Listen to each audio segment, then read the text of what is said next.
आप सभी को प्रभु यीशु मसीह के नाम से प्यार भरा सलाम। आशा करता हूँ कि आप सब अच्छे खासे होंगे। आगे जाने से पहले आप सभी से मेरा रिक्वेस्ट है कि इस वीडियो को, इस रील को आप ज़्यादा से ज़्यादा लोगों को शेयर कीजिए ताकि उनको भी बातें समझ सके। तो आज का मेरा विषय है, क्या परमेश्वर ने मनुष्य को स्वेच्छा दी है, फ्री विल दी है? क्या एक मनुष्य को परमेश्वर के पास जाने के लिए उसकी खुद की इच्छा होनी ज़रूरी है या फिर परमेश्वर ही खुद तय करता है? तो चलिए हम आगे देखते हैं। क्या आपने कभी सोचा है, अगर परमेश्वर सब कुछ पहले से जानता है तो क्या मनुष्य के पास सच में स्वेच्छा है?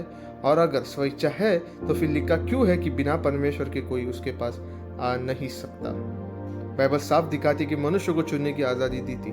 व्यवस्था विवरण 30:19 में कहा, मैंने आज जीवन और मृत्यु, आशीष और शाप को तेरे आगे रखा है, इसलिए तू जीवन को चुन ले। यहोशू 24:15 में लिखा है, आज चुन लो कि तुम किसकी सेवा करोगे। उत्पत्ति 2:16-17 तक लिखा है, आदम को आज्ञा दी गई पर ना मानने की अनुमति भी थी।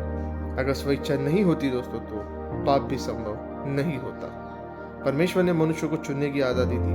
वह जबरदस्ती प्रेम नहीं करवाता, क्योंकि सच्चा प्रेम चुनाव से होता है। फिर ऐसा क्यों लगता है कि स्वेच्छा पूरी नहीं है? जैसे कि रोमियो 9:16 में लिखा है, यह ना तो चाहने वाले पर और ना दौड़ने वाले पर निर्भर है, पर दयालु परमेश्वर पर। यूहन्ना 6:44 में लिखा है, कोई मेरे पास आ नहीं सकता जब तक पिता उसे खींच ना ले। यहाँ लगता है कि सब कुछ परमेश्वर ही तय करता है।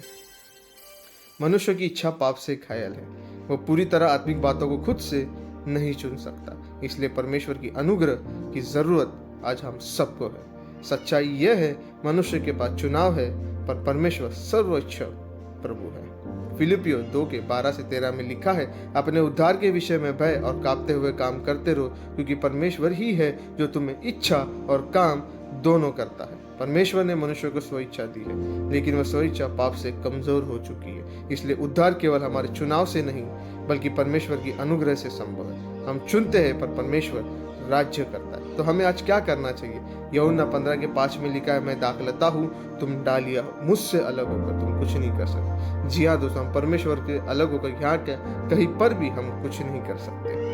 तो आज हमें क्या करना है? निरंतर पश्चाताप और शुद्ध हृदय रखना है, वचन में बने रहना है, लगातार प्रार्थना करनी है, आज्ञाकारिता में चलना है। जैसे कि यूहन्ना 14:21 में लिखा है, जो मेरी आज्ञाओं को मानता है वही मुझसे प्रेम रखता है। हमें संगति करना है, जैसे कि इब्रानियों 10:25 में लिखा है, आपस में इकट्ठा होना ना छोड़ो।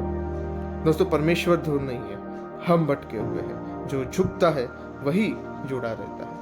आशा करता हूँ दोस्तों कि इस रील के माध्यम से आपको कुछ बातें समझी होगी। तो मिलते हैं इसी नेक्स्ट वीडियो के साथ में। God bless you.